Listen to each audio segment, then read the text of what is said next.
ಕೆಪಿಸಿಸಿಗೆ BK Hariprasad ನೂತನ ಸಾರಥಿ. ಇನ್ನೇನು ಕೆಲವೇ ಕ್ಷಣಗಳಲ್ಲಿ ಬಿಕೆ ಹರಿಪ್ರಸಾದ್ ಪದಗ್ರಹಣ ಕಾರ್ಯ ಪ್ರಾರಂಭಗೊಳ್ಳುತ್ತೆ. ಅಧಿಕಾರ ಹಸ್ತಾಂತರಿಸಲಿರುವ ಡಿಕೆ ಶಿವಕುಮಾರ್ ಇನ್ನೇನು ಕೆಲವೇ ಕ್ಷಣಗಳಲ್ಲಿ ಸಿಎಂ ಬರ್ತಾರೆ. ಬಿಕೆ ಹರಿಪ್ರಸಾದ್ ಅಧಿಕೃತವಾಗಿ ಜವಾಬ್ದಾರಿ ಪಡೆದುಕೊಳ್ತಾರೆ. ಅಧಿಕಾರ ಹಸ್ತಾಂತರಿಸಲಿರುವ ಡಿಕೆ ಶಿವಕುಮಾರ್ ಬೆಂಗಳೂರಿನ ಅರಮನೆ ಮೈದಾನದಲ್ಲಿ ಪ್ಯಾಲೇಸ್ ಗ್ರೌಂಡ್ನಲ್ಲಿ ಕಾರ್ಯಕ್ರಮದ ಮೂಲಕ ಕಾಂಗ್ರೆಸ್ ಶಕ್ತಿ ಪ್ರದರ್ಶನ. ಎಐಸಿಸಿ ನಾಯಕರು ಸಿದ್ದರಾಮಯ್ಯ ಜೊತೆಗೆ ಮಿನಿಸ್ಟರ್ಗಳು ಭಾಗಿಯಾಗ್ತಾರೆ. ಇನ್ನೇನು ಕೆಲವೇ ಕ್ಷಣಗಳಿರೋದು. ಪ್ಯಾಲೇಸ್ ಗ್ರೌಂಡ್ ಸುತ್ತ ಒಂದು ಕಡೆ ಪೊಲೀಸ್ ಬಿಗಿ ಭದ್ರತೆ, ಮತ್ತೊಂದು ಕಡೆ ಕಾಂಗ್ರೆಸ್ ಕಾರ್ಯಕರ್ತರಿಂದ ತುಂಬಿ ತುಳುಕ್ತಾ ಇರುವಂತಹ ಪ್ಯಾಲೇಸ್ ಗ್ರೌಂಡ್ ನೀವು ಗಮನಿಸ್ತಾ ಇದ್ದೀರಿ. ಎಐಸಿಸಿ ಅಧ್ಯಕ್ಷರು ಮಲ್ಲಿಕಾರ್ಜುನ್ ಖರ್ಗೆ ಕೂಡ ಈಗಾಗಲೇ ಬಂದಿದ್ದಾರೆ. ಆರೋಗ್ಯ ಮಂತ್ರಿ ಯುಟಿ ಖಾದರ್ ಜೊತೆಗೆ ಸಾಕಷ್ಟು ಹಿರಿಯ ನಾಯಕರು ಕೂಡ ಪದಗ್ರಹಣದ ವೇದಿಕೆಯಲ್ಲಿದ್ದಾರೆ. ಎಕ್ಸ್ಕ್ಲೂಸಿವ್ ದೃಶ್ಯವನ್ನ ಸ್ಕ್ರೀನ್ ಮೇಲೆ ಗಮನಿಸ್ತಾ ಇದ್ದೀರಿ. ಈಗ ಸಿಎಂ ಡಿಕೆ ಶಿವಕುಮಾರ್ ಕೂಡ ಎಂಟ್ರಿ ಕೊಟ್ಟರು.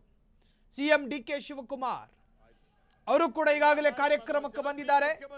ಈವರೆಗೂ ಕೆಪಿಸಿಸಿ ಸ್ಥಾನ ಡಿಕೆ ಅವರ ಕೈಯಲ್ಲಿತ್ತು. ಇವತ್ತು ಅಧಿಕೃತವಾಗಿ ಹಸ್ತಾಂತರ ಮಾಡಲಿದ್ದಾರೆ. ಸ್ವತಃ ಸಿಎಂ ಡಿಕೆ ಶಿವಕುಮಾರ್ ಕೆಪಿಸಿಸಿ ಅಧ್ಯಕ್ಷ, ವಿಧಾನ ಪರಿಷತ್ ಸದಸ್ಯ ಬಿಕೆ ಹರಿಪ್ರಸಾದ್ ಕೈಗೆ ಹ್ಯಾಂಡ್ ಓವರ್ ಮಾಡ್ತಾರೆ. ಹಸ್ತಾಂತರ ನಡೆಯುತ್ತಿವತ್ತು. ವೇದಿಕೆಯ ಮೇಲೆ ರಾಷ್ಟ್ರೀಯ ಮತ್ತು ರಾಜ್ಯ ಮಟ್ಟದ ಕಾಂಗ್ರೆಸ್ ನಾಯಕರುಗಳ ಮುಖವನ್ನು ಗಮನಿಸ್ತಾ ಇದ್ದೀರಿ. ವೇದಿಕೆ ಮೇಲೆ ನಿಂತಿರ್ತಕ್ಕಂಥವರು ಕೂಡ ತಮ್ಮ ಆಸನದಲ್ಲಿ ಆಸೀನರಾಗಬೇಕು ಅಂತ ಪ್ರಾರ್ಥನೆ ಮಾಡ್ಕೊಳ್ತಾ ಇದ್ದೀನಿ. ಅಧಿಕೃತವಾಗಿ ಕಾರ್ಯಕ್ರಮ ಪ್ರಾರಂಭ ಮಾಡ್ತೀವಿ. ದಯವಿಟ್ಟು ವೇದಿಕೆ ಮೇಲೆ ಇರುವಂತ ಎಲ್ಲರೂ ಈ ಕಡೆ ಬರಬೇಕು. ಬನ್ನಿ, ಎಲ್ಲ ಇವು ಗನ್ಮ್ಯಾನ್ಗಳೆಲ್ಲ ದಯವಿಟ್ಟು ಈ ಕಡೆ ಬನ್ನಿ. ದಯವಿಟ್ಟು ಅವಕಾಶ ಮಾಡಿಕೊಡಿ, ಎಲ್ಲ ಬನ್ನಿ ಈ ಕಡೆ. ದಯಮಾಡಿ ಎಲ್ಲ ಕೂತ್ಕೊಳ್ಬೇಕಲ್ಲ, ಇಲ್ಲ ಕೂತ್ಕೋಬೇಕು. ಬನ್ನಿ ಎಲ್ಲ ಈ ಕಡೆ. ಶ್ರೀನಿವಾಸ್ ಬನ್ನಿ, ಎಲ್ಲ ಕರ್ಕೊಂಡು ಬನ್ನಿ. ಹ್ಯಾರಿಸ್ ಅವರೇ ಬನ್ನಿ ಕೂತ್ಕೊಳ್ಳಿ. UB ವೆಂಕಟೇಶ್ ಸ್ವಲ್ಪ ಶಿಸ್ತನ್ನ ಕಾಪಾಡಬೇಕು. ದಯಮಾಡಿ ನಾಯಕರು ಅರ್ಥ ಮಾಡಿಕೊಂಡು ತಮ್ಮ ತಮ್ಮ ಸ್ಥಾನದಲ್ಲಿ ಆಸೀನರಾಗಬೇಕು ಅಂತ ಪ್ರಾರ್ಥನೆ ಮಾಡ್ಕೊಳ್ತೇನೆ. ದಯಮಾಡಿ ಎಲ್ಲ ಕೂತ್ಕೊಳ್ಬೇಕು. ಬನ್ನಿ, ಮುಂದೆ ಜಾಗ ಸ್ವಲ್ಪ ಇದು ಮಾಡ್ಕೊಡಿ ಪ್ಲೀಸ್. ದಯವಿಟ್ಟು ಕೂತ್ಕೊಳ್ಳಿ. ಆಂಜನೇಯ ಅವರೇ ದಯವಿಟ್ಟು ಕೂತ್ಕೊಳ್ಳಿ. ವೇದಿಕೆ ಮೇಲೆ ದಯಮಾಡಿ ಎಲ್ಲ. ಸಲೀಂ ಅಹಮದ್ ಅವರೇ ದಯವಿಟ್ಟು ಕೂತ್ಕೊಳ್ಳಿ. ಗೋವಿಂದರಾಜ್ ಅವರೇ ಸ್ವಲ್ಪ ಜಾಗ ಬಿಡಿ. ಎಲ್ಲ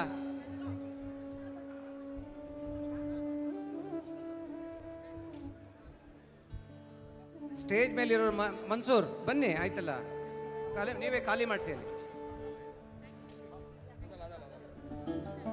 ಗೌತಮ್ ಬನ್ನಿ. ಆಯ್ತು, ಬನ್ನಿ. ಎಲ್ಲ ಕೂತ್ಕೊಳ್ಳಿ. ಕಾರ್ಯಕ್ರಮ ಪ್ರಾರಂಭ ಮಾಡ್ತಾ ಇದೀವಿ ಈಗ. ಬನ್ನಿ ದಯವಿಟ್ಟು.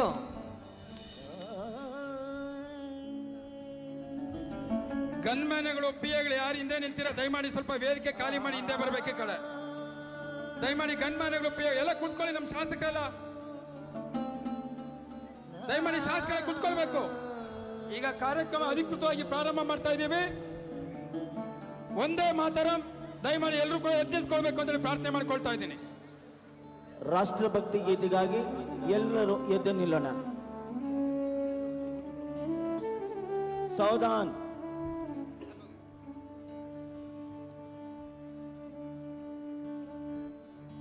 ಒಂದೇ ಮಾತರಂ,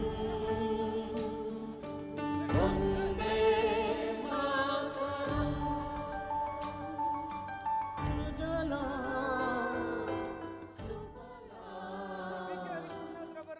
ಪದಗ್ರಹಣ ಕಾರ್ಯಕ್ರಮ ಒಂದು ಕಡೆ ಸಂಘವಾಗಿ ನಡೀತಾ ಇದೆ. ಈ ಬಗ್ಗೆ ಕಾಂಗ್ರೆಸ್ ನಾಯಕರು ಏನೇನು ಮಾತನಾಡಿದ್ದಾರೆ ಎಲ್ಲವನ್ನು ಬ್ಯಾಕ್ ಟು ಬ್ಯಾಕ್ ನೋಡ್ಕೊಂಡು ಬರೋಣ.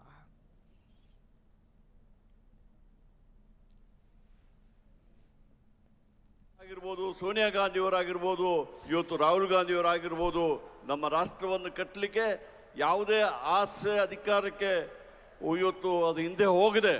ಪಕ್ಷ ಕಟ್ಟಲಿಕ್ಕೆ ಪಕ್ಷದ ಯಾರು ಬೆಂಬಲಿಗರಾಗಿದ್ದಾರೆ, ಇವತ್ತು ಬೆನ್ನೆಲುಬಾಗಿದ್ದಾರೆ, ಅಂಥವರ ರಕ್ಷಣೆ ಮಾಡಲಿಕ್ಕೆ ಇವತ್ತು ಸಾಕಷ್ಟು ಕಾರ್ಯಕ್ರಮಗಳನ್ನು ಕೊಟ್ಟಿದ್ದಾರೆ.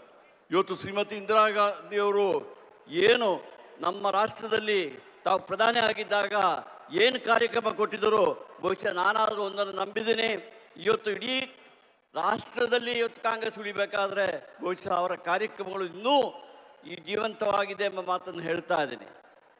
ಇವತ್ತು ನಾವು ಕರ್ನಾಟಕ ಪ್ರದೇಶ ಕಾಂಗ್ರೆಸ್ನ ನೂತನ ಸಾರಥಿ ಶ್ರೀ BK ಹರಿಪ್ರಸಾದ್ ಅವರ ಈ ಒಂದು ಜವಾಬ್ದಾರಿಯನ್ನು ತೆಗೆದುಕೊಳ್ಳುವಂಥ ಅಧಿಕಾರ ಪದಗ್ರಹಣ ಕಾರ್ಯಕ್ರಮದಲ್ಲಿ ನೀವೆಲ್ಲರೂ ಭಾಗವಹಿಸಿದ್ದೇವೆ. ಬಂಧುಗಳೇ, 6 ವರ್ಷ ಹಿಂದೆ ಇದೇ ಒಂದು ಕಾರ್ಯಕ್ರಮವನ್ನು DK ಶಿವಕುಮಾರ್ ಅವರು ಅಧ್ಯಕ್ಷರಾದಂಥ ಸಂದರ್ಭದಲ್ಲಿ, ಕರೋನಾ ಸಂದರ್ಭದಲ್ಲಿ ಮಾಡಿದ್ದನ್ನು ನಾವು ಇವತ್ತು ನೆನೆಸಬೇಕಾಗತ್ತೆ.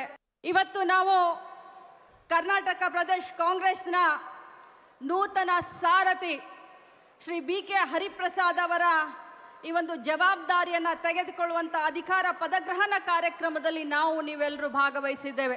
ಬಂಧುಗಳೇ, 6 ವರ್ಷ ಹಿಂದೆ ಇದೇ ಒಂದು ಕಾರ್ಯಕ್ರಮವನ್ನು DK ಶಿವಕುಮಾರ್ ಅವರು ಅಧ್ಯಕ್ಷರಾದಂಥ ಸಂದರ್ಭದಲ್ಲಿ, ಕರೋನಾ ಸಂದರ್ಭದಲ್ಲಿ ಮಾಡಿದ್ದನ್ನು ನಾವು ಇವತ್ತು ನೆನೆಸಬೇಕಾಗತ್ತೆ.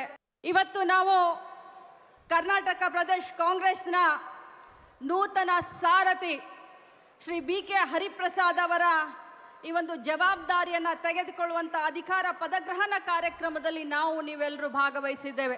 ಬಂಧುಗಳೇ, 6 ವರ್ಷ ಹಿಂದೆ ಇದೇ ಒಂದು ಕಾರ್ಯಕ್ರಮವನ್ನು DK ಶಿವಕುಮಾರ್ ಅವರು ಅಧ್ಯಕ್ಷರಾದಂಥ ಸಂದರ್ಭದಲ್ಲಿ, ಕರೋನಾ ಸಂದರ್ಭದಲ್ಲಿ ಮಾಡಿದ್ದನ್ನು ನಾವು ಇವತ್ತು ನೆನೆಸಬೇಕಾಗತ್ತೆ. ಇವತ್ತು ನಾವು ಕರ್ನಾಟಕ ಕಾಂಗ್ರೆಸ್ ಪಕ್ಷ ಬಹುಶಃ ಇಡೀ ರಾಷ್ಟ್ರದಲ್ಲಿ ಒಂದು ಸದೃಢವಾದಂಥ, ಒಂದು ವಿಭಿನ್ನವಾದಂಥ, ಶಿಸ್ತುಬದ್ಧವಾದಂಥ ರೀತಿಯಲ್ಲಿ ಇವತ್ತು ಪಕ್ಷದ ಸಂಘಟನೆ ನಡ್ಕೊಂಬರ್ತಾ ಇದೆ.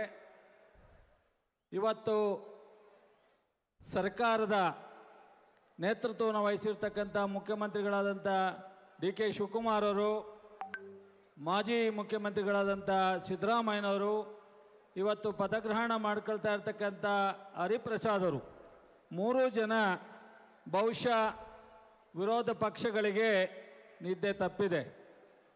ಕಳೆದ ವಿಧಾನ ಪರಿಷತ್ತಿನ ಚುನಾವಣೆಯಿಂದನೇ ಅವರಿಗೆ ಇವತ್ತಿನ ನಮ್ಮ ಕರ್ನಾಟಕ ಸರ್ಕಾರ ಮತ್ತು ಕರ್ನಾಟಕ ರಾಜ್ಯದ ಪ್ರದೇಶ ಕಾಂಗ್ರೆಸ್ ಪಕ್ಷ ಈ ಎರಡರ ಕಡೆ ಅವರು ಬಹುಶಃ ನಿದ್ದೆಯನ್ನು ಕೆಡಿಸಿರ್ತಕ್ಕಂಥದ್ದು ಕಳೆದ 3-4 ದಿವಸದಿಂದ, 1 ವಾರದಿಂದ BJPಯ ಅನೇಕ ನಾಯಕರುಗಳು, ಜನತಾದಳದ ನಾಯಕರುಗಳನ್ನ ಮೀಡಿಯಾ ಮುಂದೆ ನಿಂತ್ಕೊಂಡಾಗಲೇ ನಮ್ಮೆಲ್ಲರಿಗೂ ಕಾಣುತ್ತೆ. ಕರ್ನಾಟಕ ಕಾಂಗ್ರೆಸ್ ಪಕ್ಷ ಬಹುಶಃ ಇಡೀ ರಾಷ್ಟ್ರದಲ್ಲಿ ಒಂದು ಸದೃಢವಾದಂಥ, ಒಂದು ವಿಭಿನ್ನವಾದಂಥ, ಶಿಸ್ತುಬದ್ಧವಾದಂಥ ರೀತಿಯಲ್ಲಿ ಇವತ್ತು ಪಕ್ಷದ ಸಂಘಟನೆ ನಡ್ಕೊಂಬರ್ತಾ ಇದೆ.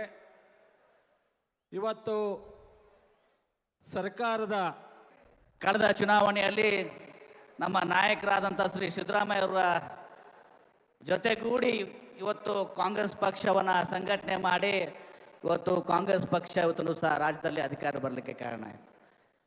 ಇವತ್ತು ಅವರು ಮುಖ್ಯಮಂತ್ರಿ ಆದಮೇಲೆ ಆ ಸ್ಥಾನವನ್ನು ನಮ್ಮ ಕಾಂಗ್ರೆಸ್ ಪಕ್ಷದ ನಾಯಕರು, ವಿಶೇಷವಾಗಿ ನಮ್ಮೆಲ್ಲರ ನೆಚ್ಚಿನ ನಾಯಕಿ ಶ್ರೀಮತಿ ಸೋನಿಯಾ ಗಾಂಧಿಯವರು, ನಮ್ಮ ದೇಶದ ಮುಂದಿನ ಭವಿಷ್ಯ ಅವತ್ತು ಸಹ ಮುಂದಿನ ಪ್ರಧಾನಮಂತ್ರಿಗಳಾಗುವಂಥ ಒಂದು ಸಾಮರ್ಥ್ಯವನ್ನು ಹೊಂದಿ ಇವತ್ತೊಂದು ಸಹ ಜನರಿಗೆ ಅನೇಕ ವಿಷಯಗಳ ಮೇಲೆ ಯುವಕರಿಗೆ ಒಂದು ಆಶಾದಾಯಕವಾಗಿರುವಂಥ ಶ್ರೀ ರಾಹುಲ್ ಗಾಂಧಿಯವರು, ಅದೇ ರೀತಿ ನಮ್ಮ ಹಿರಿಯರು, ನಮ್ಮೆಲ್ಲರಿಗೂ ಕೂಡ ಹಿರಿಯರು, AICC ಅಧ್ಯಕ್ಷರಾಗಿರುವಂಥ ಶ್ರೀ ಮಲ್ಲಿಕಾರ್ಜುನ್ ಖರ್ಗೆ ಸಾಹೇಬರು ಇವತ್ತು ನಮ್ಮ ರಾಜ್ಯದವರಾಗಿ ಸುಮಾರು 50 ವರ್ಷ ಅವರ ಒಂದು ಆಡಳಿತ ಅನುಭವ ಇವತ್ತೊಂದು ಸಹ ಅವರು ಹಾಗೂ ಸಿದ್ದರಾಮಯ್ಯ ಸಾಹೇಬರು, ನಮ್ಮ ಕಾಂಗ್ರೆಸ್ ಪಕ್ಷದ ನಾಯಕರು, KPCCಯ ಪ್ರಧಾನದರ್ಶಿಗಳು ಅಂತ ಶ್ರೀ ವೇಣುಗೋಪಾಲ್ ಅವರು, ಸುರ್ಜೇವಾಲ್ ಅವರು ಎಲ್ಲರೂ ಕೂಡಿ ಇವತ್ತೊಂದು ಸಹ BK ಹರಿಪ್ರಸಾದ್ ಅವ್ರನ್ನ ಆಯ್ಕೆ ಮಾಡಿದರು.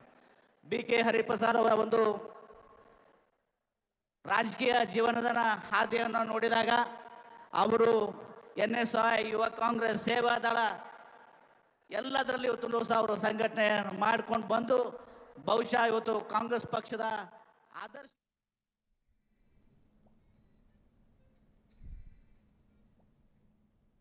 ಹಾದಿಯಲ್ಲಿ ಆತ್ಮೀಯ ಬಂಧುಗಳೇ, ಇವತ್ತು ನಮ್ಮೆಲ್ಲರಿಗೆ ಅತ್ಯಂತ ಹರ್ಷದ ಸಂಗತಿಯಾಗಿದೆ. ಏಕೆಂದರೆ 3 ವರ್ಷದ ಕೆಳಗಡೆ ಅತ್ಯಂತ ಹೋರಾಟ ಮಾಡಿ ನಮ್ಮೆಲ್ಲರ ನೆಚ್ಚಿನ ನಾಯಕರಾದಂಥ ಮಾನ್ಯ DK ಶಿವಕುಮಾರ್ ಅವರ ಅಧ್ಯಕ್ಷತೆಯಲ್ಲಿ ಮತ್ತು ನಮ್ಮ ನೆಚ್ಚಿನ ನಾಯಕರಾದಂಥ ಮಾನ್ಯ ಸಿದ್ದರಾಮಯ್ಯ ಸರ್ ಅವರ ನಾಯಕತ್ವದಲ್ಲಿ ಇವತ್ತು ನಾವು ಅಧಿಕಾರಕ್ಕೆ ಬಂದು ಈ 3 ವರ್ಷಗಳವರೆಗೆ ಅತ್ಯಂತ ಜನಪರ ಜೀವಪರ ಆಡಳಿತ ಕೊಟ್ಟ ಮಾತಿನಂತೆ ನಡೆದು ಎಲ್ಲ ಭರವಸೆಗಳನ್ನು ಈಡೇರಿಸಿ ಇವತ್ತು ನಾವು ಕಾಂಗ್ರೆಸ್ ಪಕ್ಷವನ್ನು ಮುನ್ನಡೆಸುವಂತ ಕೆಲಸವನ್ನು ಮಾಡ್ತಾ ಇದ್ದೇವೆ. ಈಗ ಕಾಂಗ್ರೆಸ್ ಪಕ್ಷಕ್ಕೆ ಅತ್ಯಂತ ನಿಷ್ಠರು ಅಂದರೆ ಹರಿಪ್ರಸಾದ್ ಅವರು ಅಂತ ಹೇಳಿದ್ರೆ ಇವತ್ತು ಪಕ್ಷ ನಿಷ್ಠ ಬೇರೆ ಇಲ್ಲ, ಹರಿಪ್ರಸಾದ್ ಬೇರೆ ಇಲ್ಲ ಅಂತ ಹೇಳಿ ಬಹಳ ಹೆಮ್ಮೆಯಿಂದ ನಾವೆಲ್ಲ ಹೇಳ್ಬೋದು. ಆತ್ಮೀಯ ಬಂಧುಗಳೇ, ಇವತ್ತು ನಮ್ಮೆಲ್ಲರಿಗೆ ಅತ್ಯಂತ ಹರ್ಷದ ಸಂಗತಿಯಾಗಿದೆ. ಏಕೆಂದರೆ 3 ವರ್ಷದ ಕೆಳಗಡೆ ಅತ್ಯಂತ ಹೋರಾಟ ಮಾಡಿ ನಮ್ಮೆಲ್ಲರ ನೆಚ್ಚಿನ ನಾಯಕರಾದಂಥ ಮಾನ್ಯ DK ಶಿವಕುಮಾರ್ ಅವರ ಅಧ್ಯಕ್ಷತೆಯಲ್ಲಿ ಮತ್ತು ನಮ್ಮ ನೆಚ್ಚಿನ ನಾಯಕರಾದಂಥ ಮಾನ್ಯ ಸಿದ್ದರಾಮಯ್ಯ ಸರ್ ಅವರ ನಾಯಕತ್ವದಲ್ಲಿ ಸಿದ್ದರಾಮಯ್ಯ ಸಾಹೇಬರು ಬಂದಿದ್ದಾರೆ. ಅವ್ರಿಗೆ ಸಹ ಕರ್ನಾಟಕ ಪ್ರದೇಶ ಕಾಂಗ್ರೆಸ್ಸಿನ ಪರವಾಗಿ ಸ್ವಾಗತಿಸ್ತಾ ಅವ್ರಿಗೆ ಸಹ ಹರಿಪ್ರಸಾದ್ ಸಾಹೇಬರು ಸಂವಿಧಾನದ ಪುಸ್ತಕವನ್ನ ಕೊಡಬೇಕಾಗಿ ತಮ್ಮಲ್ಲಿ ಮನವಿ ಮಾಡಿಕೊಳ್ತಾ ಇದ್ದೀನಿ.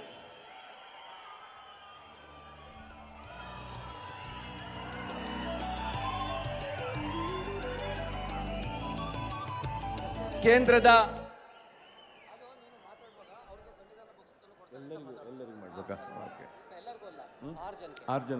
ಮುಗಿತಿಲ್ಲಿಗೆ ಹಿರಿಯರು ಮಾಜಿ ಮುಖ್ಯಮಂತ್ರಿಗಳಾದಂಥ ವೀರಪ್ಪ ಮೊಯ್ಲಿ ಸಾಹೇಬರು ಬಂದಿದ್ದಾರೆ. ಅವ್ರಿಗೆ ಸಹ ನಾನು ಹೃತ್ಪೂರ್ವಕವಾಗಿ ಸ್ವಾಗತವನ್ನ ಮಾಡ್ತಾ ಇದ್ದೇನೆ.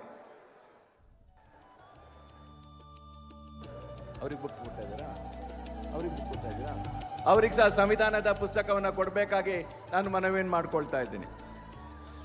ಅದೇ ರೀತಿ ಕರ್ನಾಟಕ ಇವತ್ತು ಹರಿಯಾಣದಿಂದ ಯಾವ ನಮ್ಮ BK ಹರಿಪ್ರಸಾದ್ ಸಾಹೇಬರು ಪ್ರಧಾನ ಕಾರ್ಯದರ್ಶಿಯಾಗಿ ಹಲವಾರು ರಾಜ್ಯಗಳಲ್ಲಿ ತನ್ನ ಹಲವಾರು ನಾಯಕರುಗಳನ್ನು ಸೃಷ್ಟಿ ಮಾಡಿದ್ದಾರೆ. ಅಂತ ಒಬ್ಬ ನಾಯಕರಾದಂಥ ಹರಿಯಾಣ ಪ್ರದೇಶ ಕಾಂಗ್ರೆಸ್ ಸಮಿತಿ ಅಧ್ಯಕ್ಷರಾದಂಥ ರಾವ್ ನರೇಂದ್ರ ಸಿಂಗ್ ಅವರು ಬಂದಿದ್ದಾರೆ. ಅವ್ರಿಗೆ ಸಹ ಹೃತ್ಪೂರ್ವಕವಾಗಿ ನಾನು ಸ್ವಾಗತವನ್ನು ಮಾಡ್ತಾ ಇದ್ದೀನಿ. ಅದೇ ರೀತಿ ನಮ್ಮ CWCಯ ಸದಸ್ಯರುಗಳಾದಂಥ KJ ಜಾರ್ಜ್ ಸಾಹೇಬರಿದ್ದಾರೆ. ಅವ್ರಿಗೆ ಸಹ ಹೃತ್ಪೂರ್ವಕವಾಗಿ ನಾನು ಸ್ವಾಗತವನ್ನು ಬಯಸ್ತಾ ಇದ್ದೀನಿ. ಹಿರಿಯ ನಾಯಕರುಗಳಾದಂತಹ ಮುನಿಯಪ್ಪ ಸಾಹೇಬರಿದ್ದಾರೆ. ಅವ್ರಿಗೆ ಸಹ ನಾನು ಸ್ವಾಗತವನ್ನು ಬಯಸ್ತಾ ಇದ್ದೀನಿ. AICCಯ ಕಾರ್ಯದರ್ಶಿಗಳು ಬಹುಶಃ ಕರ್ನಾಟಕ ರಾಜ್ಯದಲ್ಲಿ ಕಾಂಗ್ರೆಸ್ ಪಕ್ಷವನ್ನು ಸಂಘಟಿಸಲು ಸಂಪೂರ್ಣವಾಗಿ ಸಹಕಾರ ಮಾಡಿದಂತಹ ಕಾರ್ಯಕ್ರಮವನ್ನು ಕೊಟ್ಟಿದ್ದಾರೆ. ಕೆಲಸ ಮಾಡಿದ್ರೆ ಜನ ನಮಗೆ ಬೆಂಬಲ ಕೊಡ್ತಾರೆ, ನಮ್ಮ ಪಕ್ಷವನ್ನು ಉಳಿಲಿದ್ದೀರಾ. ಇವತ್ತು ಕಾಂಗ್ರೆಸ್ ಪಕ್ಷವನ್ನು ಕಟ್ಟಲಿಕ್ಕೆ ತಾವೆಲ್ಲರೂ ಎಷ್ಟು ಕೆಲಸ ನಾವೆಲ್ಲ ಕಾಂಗ್ರೆಸ್ ನಾವು ಬಹುಶಃ ಪ್ರತಿ ಸಂದರ್ಭದಲ್ಲಿ ಸಮೇತ ಇರಲಿಲ್ಲ. ಆದರೆ ಒಂದು ಹೇಳ್ತೀನಿ, ಆಗಿದ್ದಾರೆ ಅಂಥವರ ರಕ್ಷಣೆ ಮಾಡಲಿಕ್ಕೆ ಇವತ್ತು ಸಾಕಷ್ಟು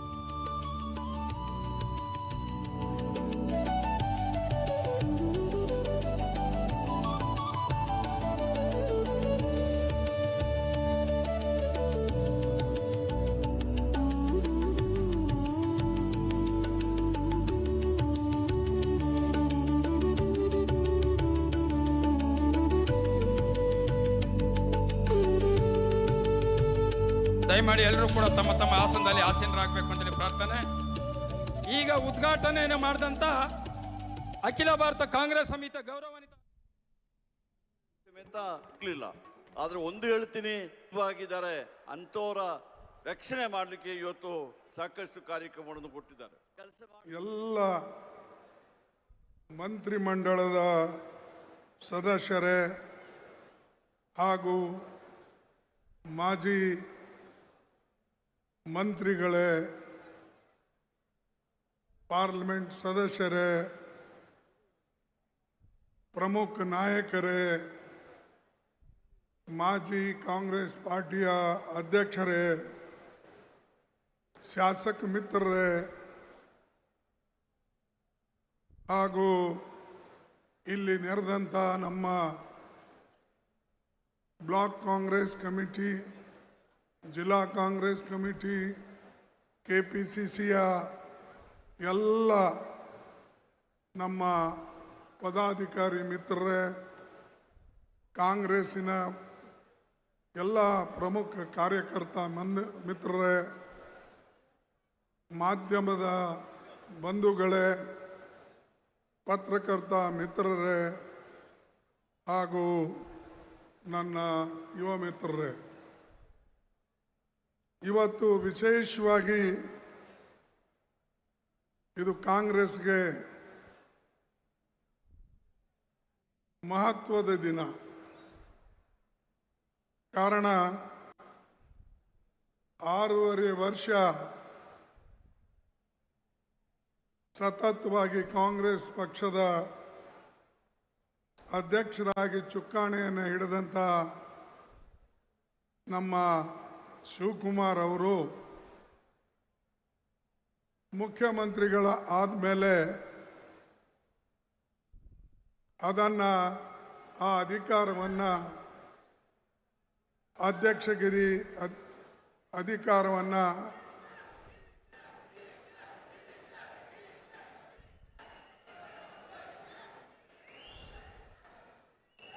ಆಯ್ತಾ, ಇದಿಷ್ಟು ಸುಮ್ಮನೆ ಆಗ್ರಿ. ಇಲ್ಲೇ ಇದಿಷ್ಟು ಹಿಂಗೆ ಕೂಗಿದ್ರೆ ಇಡೀ ದೇಶ ನಿಮ್ಮ ಕೈಯಾಗ ಬಂದಂಗೆ ಆಗ್ತದ. Useless fellows.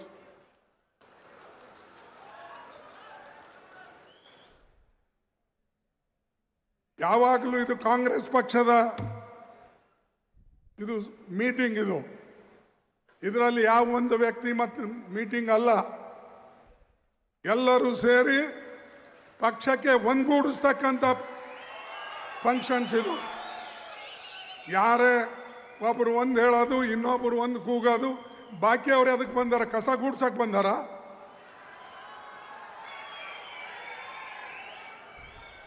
ಬಂಧುಗಳೇ, ನೆನಪಿಡಿ, ಯಾವಾಗಲೂ ಕೂಡ ಶಿಸ್ತು ಪಕ್ಷಕ್ಕೆ ಬೇಕು.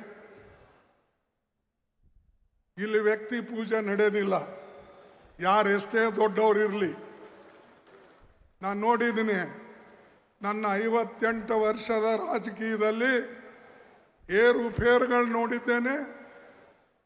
ಮತ್ತು ಅನೇಕ ನಾಯಕರು ಕಾಂಗ್ರೆಸ್ಲಿಂದ ಆಗಿದ್ದಾರೆ ಹೊರತಾಗಿ ಅವರ ಕೊಡುಗೆ ಕಾಂಗ್ರೆಸ್ ಕಡಿಮೆ ಇದ್ರೂ ಕೂಡ ಅವರಿಗೆ ಕಾಂಗ್ರೆಸ್ ಹೆಚ್ಚಿನ ಶಕ್ತಿಯನ್ನು ಕೊಟ್ಟಿದೆ.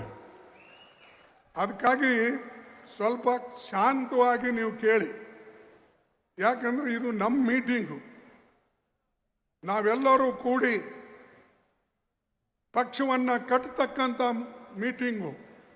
ಅದಕ್ಕೆ ದಯವಿಟ್ಟು ಯಾರು ಮಧ್ಯದಲ್ಲಿ ಕೂಗಕ್ಕೆ ಹೋಗಬೇಡಿ.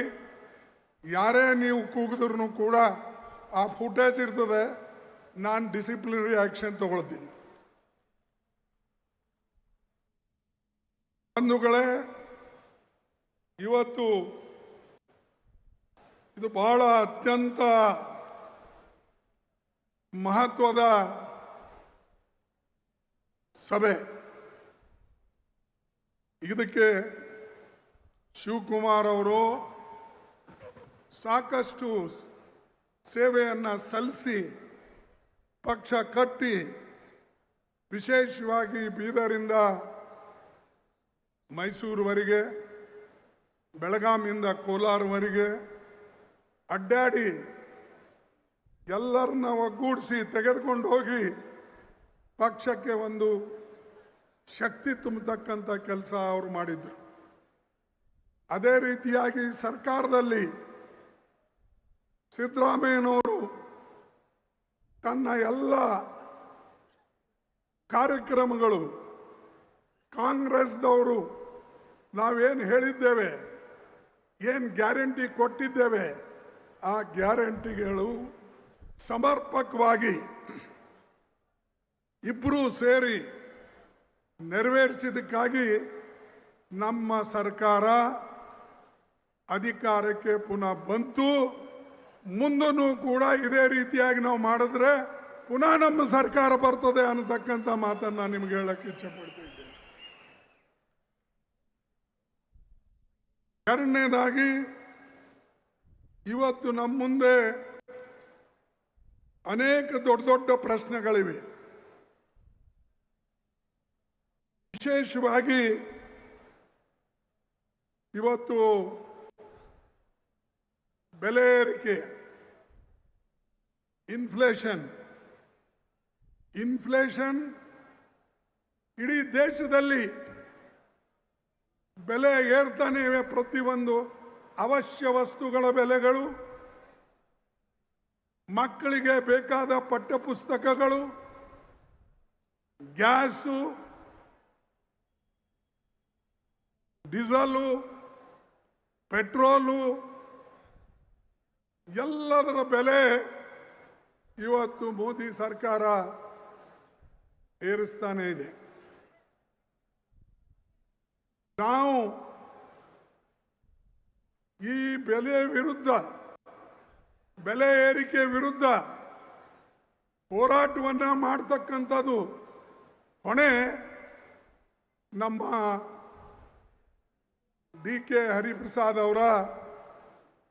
ಅವ್ರ ಮೇಲೆ ಇವತ್ತು ಇದೆ. ಅವರು ಈ ಪಕ್ಷಕ್ಕೆ ಎಲ್ಲರನ್ನ ತೆಗೆದುಕೊಂಡು ಹೋಗಿ, BK ಹರಿಪ್ರಸಾದ್ ಅವರು ಹೊಸಬರೇನಲ್ಲ, ಅವರು ಸಾಮಾನ್ಯ ಒಂದು ಕಾರ್ಯಕರ್ತನಿಂದ ಇವತ್ತು KPCC ಅಧ್ಯಕ್ಷ ಸ್ಥಾನಕ್ಕೆ ಬಂದಿದ್ದಾರೆ. ಅನೇಕ ಜನರಲ್ ಸೆಕ್ರೆಟರಿ, ಜಾಯಿಂಟ್ ಸೆಕ್ರೆಟರಿ ಆಗಿ ದೇಶದಲ್ಲಿ ಎಲ್ಲ ರಾಜ್ಯದಲ್ಲೂ ಕೂಡ ಅಡ್ಡಾಡಿ ಕೆಲಸ ಮಾಡಿದ್ದಾರೆ. ಅದಕ್ಕಾಗಿ ಈ ಸಲ ನಾವು ಕಾಂಗ್ರೆಸ್ ಕಾರ್ಯಕರ್ತರನ್ನ, ಕಾಂಗ್ರೆಸ್ ನಾಯಕತ್ವವನ್ನು ಯಾರು ಪಕ್ಷವನ್ನು ಕೆಳಗಿಂದ ಕಟ್ಕೊಂಡು ಬಂದಿದ್ದಾರೋ, ಯಾರು ನೋಡಿದಾರೋ, ಯಾರು ಕಾಂಗ್ರೆಸ್ ಕಾರ್ಯಕರ್ತರನ್ನ ಗುರುತಿಸ್ತಾರೋ, ಯಾರು ವಿಶೇಷವಾಗಿ ಪಕ್ಷದ ತತ್ವಗಳನ್ನು ತನ್ನ ಜೀವನದಲ್ಲಿ ಅಳವಡಿಸ್ಕೊಂಡು ಅನುಷ್ಠಾನಕ್ಕೆ ತರ್ತಾರೋ ಅಂಥ ವ್ಯಕ್ತಿ ಕೈಯಲ್ಲೇ ಕೊಡಬೇಕು ಅಂತ ಹೇಳಿ ಇವತ್ತು BK ಹರಿಪ್ರಸಾದ್ ಅವ್ರ ಕೈಯಲ್ಲಿ ನಾವು ಕೊಟ್ಟಿದ್ದೇವೆ. ಇದು ಒಂದು ವರ್ಗಕ್ಕೆ ಸೀಮಿತ ಇಲ್ಲ, ಇದು ಕಾರ್ಯಕರ್ತರಿಂದ ಹೊರ ಹೊಮ್ಮುತ್ತ ಒಬ್ಬ ನಾಯಕ, ಅವನಿಗೆ ಈ ಕೆಲಸವನ್ನು ವಹಿಸಿದ್ದೇವೆ. ಅದರ ಜೊತೆಯಲ್ಲೇ ಯುವಕರು ಮುಖ್ಯಮಂತ್ರಿಗಳಿದ್ದಾರೆ. ಯುವಕರೇನಿಲ್ಲ, ಈಗ ಅವ ಮುತ್ತೆ ಆಗ್ಬಿಟ್ಟಾನ, ಯಾಕಂದ್ರೆ ಅವನಿಗೂ ಮೊಮ್ಮಗಳ, ಅದಕ್ಕೆ ನಾವು ಯುವಕರಂತ ಹೇಳಂಗಿಲ್ಲ. ಆದರೆ ಯುವಕರಂಗೆ ಕಾಣ್ತಾರೆ, ಯುವಕರಂಗೆ ನಡೀತಾರೆ, ಅದಕ್ಕೆ ನೀವೆಲ್ಲ ಯುವಕರು ಅಂತೀರಿ. ಅದಕ್ಕೆ ಅವರು ಅವ್ರ ಜೊತೆಯಲ್ಲೇ ಇದ್ದಾರೆ. ಹೆಚ್ಚು ಕಡಿಮೆ ಸಮವಹಿಸಿದವರೇ ಇಬ್ಬರು ಇದನ್ನು ಇದ್ದಾರೆ. ಅವ್ರಿಗೆ ಮಾರ್ಗದರ್ಶನ ಕೊಡೋಕ್ಕೆ ಈ ವೇದಿಕೆ ಮೇಲೆ ಕುಳಿತಂಥ ಎಲ್ಲ ನಾಯಕರಿದ್ದಾರೆ, ಹಿರಿಯ ನಾಯಕರು. ಸುರ್ಜೇವಾಲಾ ಅವರು ಇದ್ದಾರೆ. ಅದಕ್ಕೆ ನಾವು ಇಂಥ ವ್ಯಕ್ತಿಗಳ ಕೈಯಲ್ಲಿ ಇವತ್ತು ಕೊಟ್ಟಿದ್ದೇವೆ. ಬಹುಶಃ ನಮ್ಮ ಪುನಃ ಸರ್ಕಾರ ತರ್ತಕ್ಕಂಥ ಇದರಲ್ಲಿ ಹಾಗೂ ಅಖಿಲ ಭಾರತೀಯ ಕಾಂಗ್ರೆಸ್ ಕಮಿಟಿ ಒಂದೇ ಅಲ್ಲ, ನಾಳೆ ಬರ್ತಕ್ಕಂಥ ಪಾರ್ಲಿಮೆಂಟ್ ಚುನಾವಣೆಗೂ ಕೂಡ ನಮಗೆ ಶಕ್ತಿ ಕೊಡ್ತಾರೆ ಅಂತಕ್ಕಂಥದ್ದು ನಾನು ನಂಬಿದ್ದೇನೆ. ಯಾಕಂದರೆ ಡೆಲ್ಲಿಯಲ್ಲಿ ನಾವು ಬರದೇ ಹೋದರೆ ಈ RSS, BJP, ಮೋದಿ ಇವರು ದೇಶವನ್ನು ಹಾಳು ಮಾಡೋಕ್ಕೆ ಏನು ಪ್ರಯತ್ನ ಮಾಡ್ತಾ ಇದ್ದಾರೆ, ಇವರು ಹೋಗೋದಿಲ್ಲ. ಇವ್ರಿಗೆ ನೀವು ಮನೆಗೆ ಕಳಿಸ್ಬೇಕಾದ್ರೆ ನೀವು ಮನಸ್ಸು ಮಾಡಬೇಕು. ನಮ್ಮ ಕಾರ್ಯಕರ್ತರು, ಮುಖಂಡರು, ನಾಯಕರು, ಇದು ಎಲ್ಲರೂ ಕೂಡ, ಯಾಕಂದ್ರೆ ಇದರ ಪರಿಣಾಮ ಹೆಣ್ಮಕ್ಕಳ ಮೇಲೆ ಬೀಳ್ತಾ ಇದೆ, ಯುವಕರ ಮೇಲೆ ಬೀಳ್ತಾ ಇದೆ. ಅದಕ್ಕಾಗಿ ಹೇಳಿದ ಇನ್ಫ್ಲೇಷನ್ ಇದು ಮೋದಿ ಅವ್ರ ಕೊಡುಗೆ. ಅನ್ಎಂಪ್ಲಾಯ್ಮೆಂಟ್ ಇದು ಮೋದಿ ಅವ್ರ ಕೊಡುಗೆ. ಮೊದಲ ಅಧಿಕಾರಕ್ಕೆ ಬರುವಾಗ ಹೇಳ್ದ, ಬಂದ ಮೇಲೆ 2 ಕೋಟಿ ನೌಕರಿ ನಾನು ಪ್ರತಿ ವರ್ಷ ಕೊಡ್ತೀನಿ ಅಂದ. ಕೊಟ್ರ 2 ಕೋಟಿ? ಯಾಕೆ ಇವತ್ತು ಬಿಜೆಪಿ ಯುವಕರು ಅಥವಾ AVP ಅವ್ರದ್ದು ಅವ್ರು ಯಾಕೆ ಕೇಳೋದಿಲ್ಲ? ನಮ್ಮ ಸರ್ಕಾರದಲ್ಲಿದ್ದಾಗ ಏನಾರ ಒಂದು ಸಣ್ಣ ಗ್ಯಾಸ್ ಪ್ರೈಸ್ ಏರಿದ್ರೆ ಅಥವಾ ನಮ್ಮ ಕಮರ್ಷಿಯಲ್ ಗ್ಯಾಸಿನ ಪ್ರೈಸ್ ಏರಿದ್ರೆ ಅಥವಾ ಎಸೆನ್ಷಿಯಲ್ ಕಮ್ಯಾಡಿಟೀಸ್ ಪ್ರೈಸ್ ಏರಿದ್ರೆ ಬೀದಿಗೆ ಬರ್ತಿದ್ರು ಚಂಡ ಹಿಡ್ಕೊಂಡು. ಈಗ ಎಲ್ಲಿ ಹೋಗಿವೆ ಅವ್ರ ಚಂಡಗಳು? ಎಲ್ಲಿದ್ದಾರೆ ಬಿಜೆಪಿದವರು? ಯಾಕೆ ಹೋರಾಟ ಮಾಡ್ತಾ ಇಲ್ಲ? ಯಾಕಂದ್ರೆ ಅವರು ಬಡವರ ಮೇಲೆ ದಬ್ಬಾಳಿಕೆ ಮಾಡಬೇಕು ಅನ್ನತಕ್ಕಂಥದ್ದೇ ಅವ್ರ ಇಚ್ಛೆ. ಅದಲ್ಲದೆ ಸಾವಿರಾರು ವರ್ಷದಿಂದ ಏನು ಅವರು ಆಳ್ಕೊಂಡು ಬಂದಿದ್ದಾರೆ. ಕೆಲವು ಜನರ ಕೈಯಲ್ಲೇ ಏನು ಅಧಿಕಾರ ಇತ್ತು, ಆ ಅಧಿಕಾರವನ್ನು ಮೋದಿಯವರು ಅದೇ ರೀತಿಯಾಗಿ ಮುಂದುವರಿಸಬೇಕು ಅಂತ ಹೇಳಿ ಅವರ ಪ್ರಯತ್ನ ಇದೆ. ಅದಕ್ಕೆ RSS ಅವರಿಗೆ ಅಷ್ಟು ಸಪೋರ್ಟ್ ಮಾಡೋದು, ಅದಕ್ಕೆ ಅವರಿಗೆ AVP ಸಪೋರ್ಟ್ ಮಾಡೋದು. ಇವರು ಇಂಥ ಒಂದು ಇವತ್ತು ಸುಳ್ಳುಗಾರರು ಮತ್ತು ಇವರು ವಿಶೇಷವಾಗಿ ಹಣದುಬ್ಬರದಲ್ಲಿ ವಿಫಲರಾಗಿದ್ದಾರೆ. ಆಮೇಲೆ ರಾಜಕೀಯ ಉದ್ಯೋಗಗಳ ನಮ್ಮ ನೀವೇ ಹೇಳಿ, ಅವ್ರ ಕಾಲದಲ್ಲಿ ದೊಡ್ಡ ದೊಡ್ಡ ಕಾರ್ಖಾನೆಗಳು ಕಟ್ಟಿ ಲಕ್ಷಾಂತರ ಜನರಿಗೆ ನೌಕರಿ ಕೊಟ್ಟರು, ಎಂಪ್ಲಾಯ್ಮೆಂಟ್ ಕೊಟ್ಟರು. ನಮ್ಮ ಬೆಂಗಳೂರದಲ್ಲೇ ನೋಡಿ, ಮೊದಲ HAL ಇತ್ತು, HMT ಈಗೂ ಇದೆ, BEL, BHEL ಇಂಥವೆಲ್ಲ ಇತ್ತು. ಲಕ್ಷಾಂತರ ಜನ ನೌಕರಿ ಮಾಡ್ತಾ ಇದ್ದಾರೆ. ಅದು ನೆಹರೂಜಿ ಅವ್ರ ಕಡೆಯಿಂದ. ಮೋದಿ ಅವರು ಏನಾದರೂ ಇಂಥ ಕೊಡುಗೆ ಕರ್ನಾಟಕ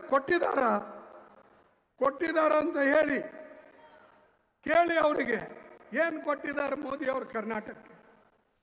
ಮೋದಿ ಕೊಟ್ಟಿದ್ದು ಅನ್ಎಂಪ್ಲಾಯ್ಮೆಂಟ್, ಮೋದಿ ಕೊಟ್ಟಿದ್ದು ಇನ್ಫ್ಲೇಷನ್, ಮೋದಿ ಕೊಟ್ಟಿದ್ದು ಸುಳ್ಳು ಹೇಳ್ತಕ್ಕಂಥ ಭರವಸೆಗಳು. ಅದಕ್ಕೆ ಈ ಸರ್ಕಾರ, ಮೋದಿ ಸರ್ಕಾರ ಒಂದಿಲ್ಲ ಒಂದು ಸಮಯದಲ್ಲಿ ಬೀಳ್ತದೆ. ಇದು ನೀವು ಕಾದು ನೋಡಿ. ಮತ್ತು ಇವ್ರ ಮೇಲೂ ಕೂಡ ದೊಡ್ಡ ಸಂಕಟವನ್ನು ಮೋದಿಯವ್ರ ಮೇಲೆ ಬರ್ತಾ ಇದೆ. ಅದನ್ನು ನೀವು ಕಾದು ನೋಡಿ. ಯಾಕಂದರೆ ಅವ್ರು ಯಾವ ಕೆಲಸನೂ ಕೂಡ ಸರಿಯಾದಂಥ ರೀತಿಯಲ್ಲಿ ಮಾಡಿಲ್ಲ. ಮತ್ತು ಈ ಕಾರ್ಮಿಕರಿಗೆ ಸಹಾಯ ಮಾಡಲಿಲ್ಲ. ಹೆಣ್ಣು ಮಕ್ಕಳಿಗೆ ಹೇಳಿದ್ರು ನಾವು ಸಾಕಷ್ಟು ಸಹಾಯ ಮಾಡ್ತೀನಿ, ವಿದ್ಯಾರ್ಥಿಗಳಿಗೆ ಹೇಳಿದರು ಸಹಾಯ ಮಾಡ್ತೀನಿ.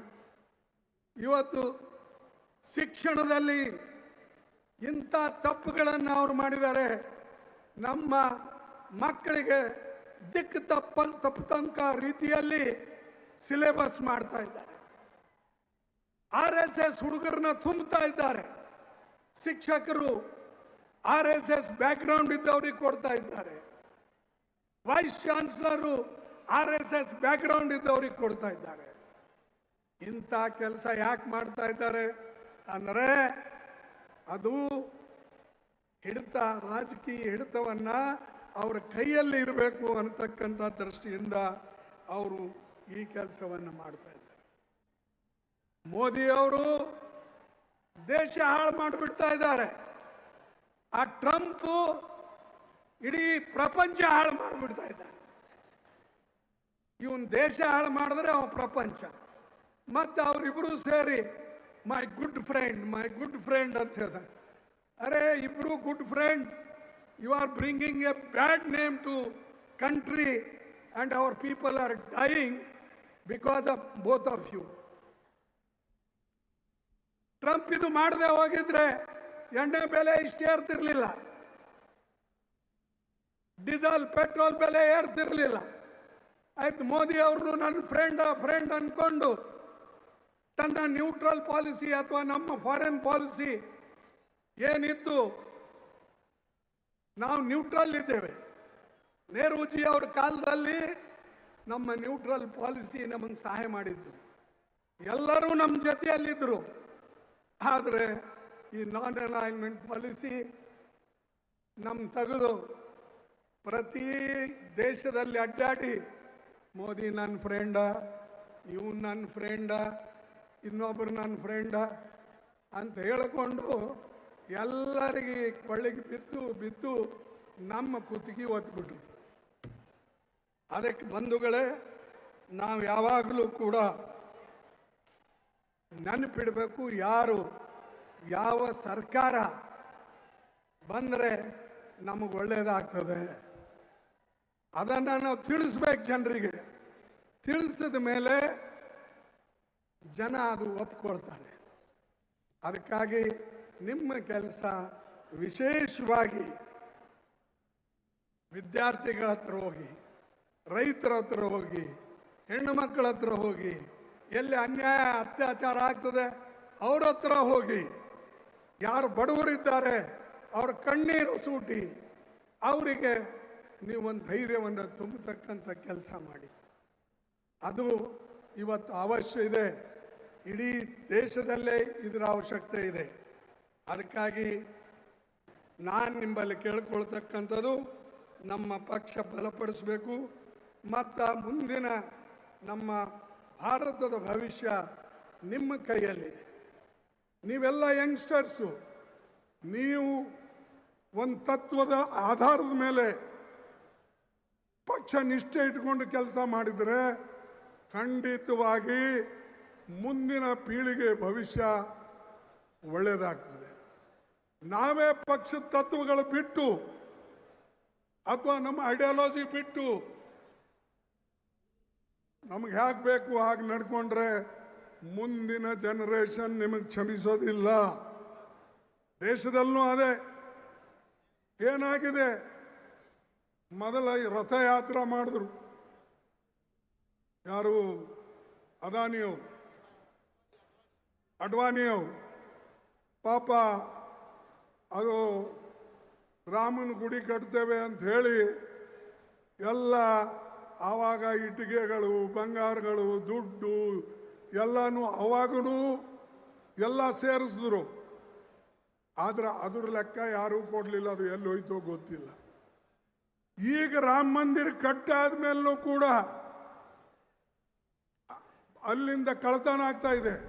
5,000 ಕೋಟಿಯಷ್ಟು ದುಡ್ಡು ಅಲ್ಲಿಂದ ಪೋಲಾಗಿದೆ ಅನ್ನತಕ್ಕಂಥ ರಿಪೋರ್ಟು ಬರ್ತಾ ಇದೆ. ಪೂಜಾರಿನೇ ದುಡ್ಡು ಹೊಡಿತಾ ಇದ್ದಾರೆ. ರಾಮ್ ನಾಮ್ ಜಪೋ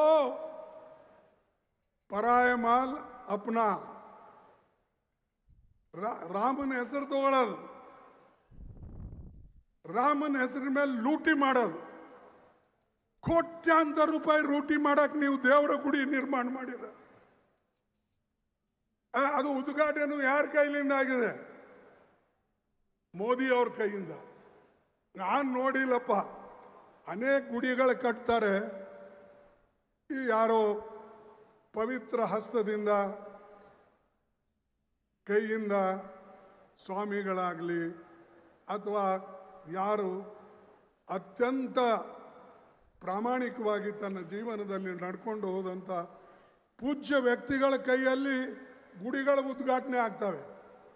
ಈ ಮಾರಾಯ ಪ್ರಧಾನಮಂತ್ರಿ ಆಗಿ ಆ ಗುಡಿ ಉದ್ಘಾಟನೆನೂ ತಾನೇ ಮಾಡ್ದ, ಆ ಸ್ಥಾಪನೆನೂ ತಾನೇ ಮಾಡ್ದ, ಕತ್ರಿ ಹಚ್ಚಿ ಬಾಗಿಲೂ ತಾನೇ ಉದ್ಘಾಟನೆ ಮಾಡ್ದ.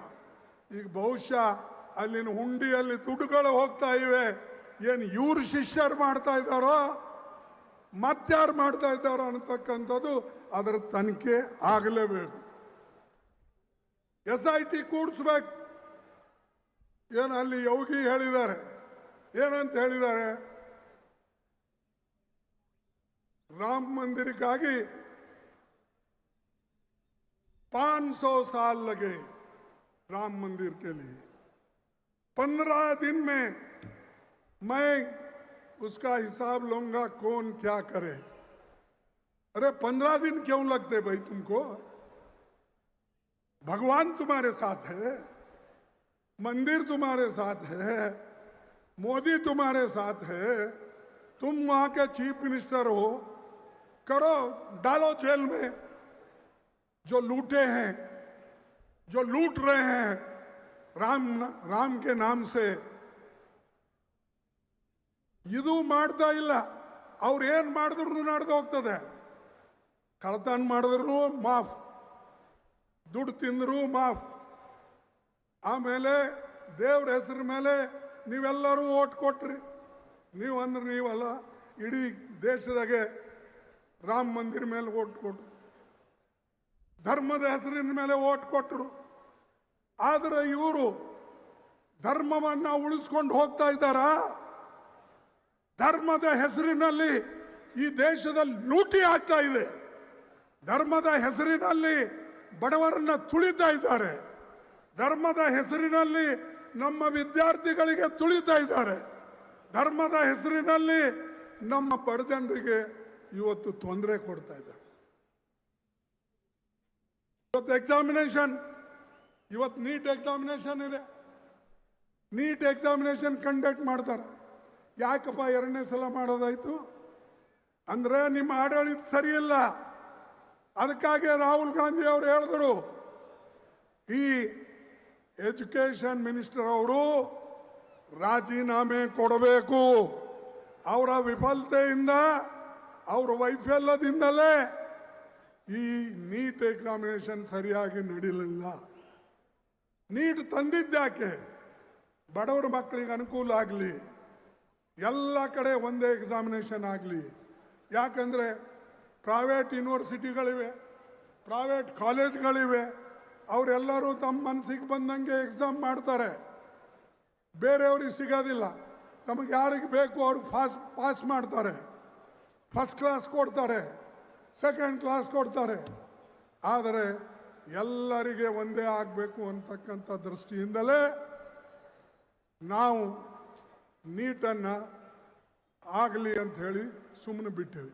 ಆದರೆ ನೀಟಿಗೆ ಇವರಿಗೆ ಎಕ್ಸಾಮಿನೇಷನ್ ಕಂಡಕ್ಟೇ ಮಾಡೋಕ್ಕಾಗಲ್ಲ.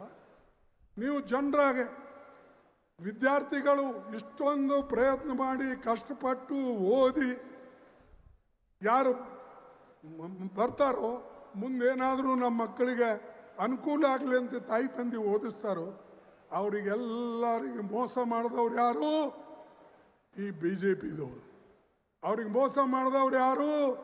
ಈ ಶಿಕ್ಷಣ ಮಂತ್ರಿ, ಪ್ರಧಾನವರು. ಇವ್ರು ರಾಜೀನಾಮೆ ಕೊಡಬೇಕು. ಇಲ್ಲ ಅಂದರೆ ಹಿಂದೆ ನಮ್ಮ ಮೊಯ್ಲಿ ಅವರು ಪ್ರಾರಂಭ ಮಾಡಿದ್ರು, ಅದು ಯಾವುದು ಕಾಮೆಡ್ಗೆ CET, ಆ ಮಾದರಿ ಮೇಲೆ ಇವತ್ತು ಎಲ್ಲ ಸ್ಟೇಟ್ನಲ್ಲಿ ಆಗಲಿ. ಅದರ ಜೊತೆಯಲ್ಲೇ ನಮ್ಮ ಮಕ್ಕಳು PUCದಲ್ಲಿ ಏನು ಮಾರ್ಕ್ಸ್ ತೊಗೊಳ್ತಾರೆ ಅದನ್ನು ನೀವು ಸೇರಿಸಿ, ಅಥವಾ ಅದಕ್ಕೆ ಎಷ್ಟು, ಈಗೇನು ಬರೇ ಮಕ್ಕಳು ನೀಟ್ ಎಕ್ಸಾಮ್ಗೋಸ್ಕರನೇ ದುಡ್ಡು ಖರ್ಚು ಮಾಡಬೇಕು, ಟ್ಯೂಷನ್ಗೆ ಹೋಗ್ಬೇಕು. ಯಾರ ಹತ್ರ ದುಡ್ಡಿದೆ ಅವ್ರು ಮಾತ್ರ ಹೋಗ್ತಾರೆ. ಬಾಕಿ ಮಕ್ಕಳು ಏನು ಮಾಡಬೇಕು? ಸರ್ಕಾರಿ ಸ್ಕೂಲ್ನಾಗ ಓದ್ದವ್ರು ಏನು ಮಾಡಬೇಕು? ಅದಕ್ಕಾಗಿ ರಾಜ್ಯಕ್ಕೆ ನೀವು ಅದು ಕೊಡಿ.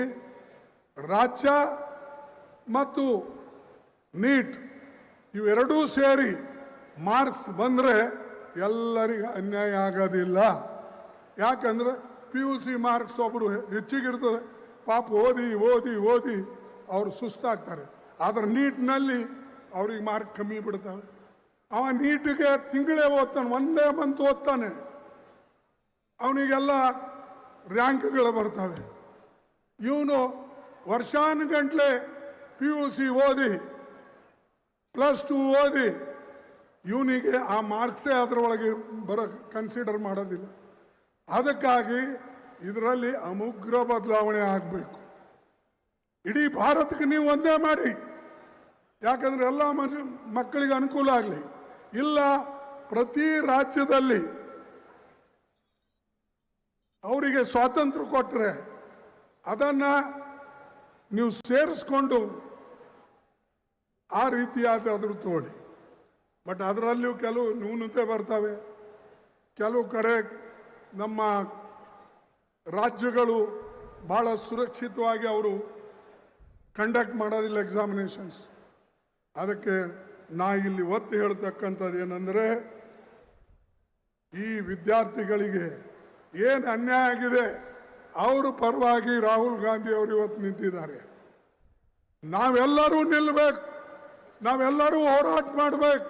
ನಾವೆಲ್ಲರೂ ಈ ರೀತಿಯಾಗಿ ತಪ್ಪಾಗ್ತಾ ಇದೆ, ಇದಕ್ಕೆ ಸರಿಪಡಿಸೋಕ್ಕೆ ನಮ್ಮ ಯುವಕರು ವಿದ್ಯಾರ್ಥಿಗಳು ಒಂದಾಗಿ ಹೋರಾಟ ಮಾಡಿದ್ರೆ ನಾಳೆ ಈ ಸರ್ಕಾರ ಇರೋದಿಲ್ಲ. ಅದಕ್ಕೆ ಬಂಧುಗಳೇ, ತಾವಿದು ನೆನಪಿನಲ್ಲಿ ಇಟ್ಟುಕೊಳ್ಳಿ. ಇವರಿಗೆ ರಾಮ ಮಂದಿರ ದುಡ್ಡು ಬೇಕು, ಅಲ್ಲೂ ಲೂಟಿ ಮಾಡ್ತಾರೆ. ಬಡವರಲ್ಲಿ ಗ್ಯಾಸು, ಪೆಟ್ರೋಲು, ಡೀಸಲು, ಫರ್ಟಿಲೈಸರು ಇದ್ರ ಮೇಲೆ ಟ್ಯಾಕ್ಸ್ ಹಾಕಿ, ಸೆಸ್ ಹಾಕಿ ಕೋಟ್ಯಾಂತರ ರೂಪಾಯಿ ತೊಗೊಳ್ತಾರೆ. ಅದನ್ನು ಕೂಡ ನಾವು ಪ್ರೊಟೆಸ್ಟ್ ಮಾಡಬೇಕು ಅಂತಕ್ಕಂಥ ಮಾತನ್ನು ನಿಮಗೆ ಇವತ್ತು ಹೇಳ್ತೇನೆ. ಅದರ ಜೊತೆಯಲ್ಲಿ ನಮ್ಮ ರೈತರ ಪರವಾಗಿ ನಾವು ನಿಲ್ಲಬೇಕು, ನಮ್ಮ ಕಾರ್ಮಿಕರ ಪರವಾಗಿ ನಾವು ನಿಲ್ಲಬೇಕು, ನಾವು ಕರ್ನಾಟಕದ ಪರವಾಗಿ ಎಲ್ಲರೂ ಕೂಡ ನಿಂತು ನಮ್ಮ ಹೋರಾಟವನ್ನು ಮುಂದುವರಿಸಬೇಕು. ಮತ್ತು ಎಲ್ಲಕ್ಕಿನ್ನ ಈಗ ನಮ್ಮ ಅಧ್ಯಕ್ಷರು ನಮಗೆ ಸಂವಿಧಾನ ಕೊಟ್ಟಾರೆ. ನನಗೆ ಕೊಟ್ಟರು, ಸಿದ್ದರಾಮಯ್ಯನವ್ರಿಗೆ ಕೊಟ್ಟರು, ಶಿವಕುಮಾರ್ ಅವ್ರಿಗೆ ಕೊಟ್ಟರು, ಸುರ್ಜೇವಾಲಾಗೂ ಕೊಟ್ಟರು. ಆ ಸಂವಿಧಾನ ಪ್ರಕಾರ ನಾವು ನಡೆದ್ರೆ ದೇಶದ ಉದ್ಧಾರ ಆಗ್ತದೆ ಹೊರತಾಗಿ ಸಂವಿಧಾನ ಬಿಟ್ಟು ಯಾರೇ ನಡೆದರೆ ಅದರ ವಿರುದ್ಧ ಹೋರಾಟ ಮಾಡತಕ್ಕಂಥ ಶಕ್ತಿ ನಿಮಗೆ ಇರಬೇಕು ಅನ್ನತಕ್ಕಂಥದ್ದನ್ನು ಹೇಳ್ತೀನಿ. ಬೇರೆಯವ್ರಿಗೆ ಬೇಕಾಗಿಲ್ಲ, ಬೇರೆಯವ್ರು ಹೊಟ್ಟೆ ತುಂಬಿದೆ, ಅದಾನಿ ಅಂಥವ್ರು ಇಂಥವ್ರಿಗೆ ಬೇಕಾಗಿಲ್ಲ.